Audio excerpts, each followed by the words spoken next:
Jadi gini cara olah buah setui supaya tidak kelat, asamnya berkurang, makannya pakai pliu.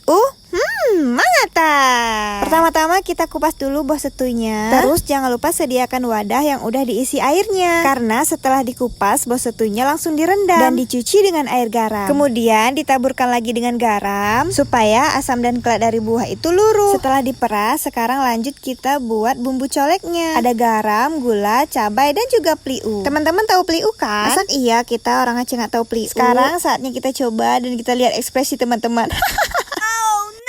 Kalau Bu Safriani memang suka banget ngerujak dan udah biasa dengan asam kelatnya si buah ini. Kalau Bu Salmi pertama kali coba buah setui, excited ya teman. Karena awalnya asam dan kelat, tapi setelah proses membersihkan dengan garam tadi, sudah enak dimakan, apalagi dengan pliu. Katanya sebelum viral sebenarnya buah setui ini sudah sering dimakan. Jadi rujak cocol seperti ini, jadi manisan, atau jadi buah tambahan di rujak. Selain buah setui, kami di sini juga ada buah pepaya untuk kita ngerujak. Jadi itu teman-teman proses kita membersihkan buah setui supaya tidak kelat dimakan. Jadi aku sudah nggak penasaran lagi. Untuk kalian, selamat mencoba buah viral setui teman-teman. See you next video, bye bye.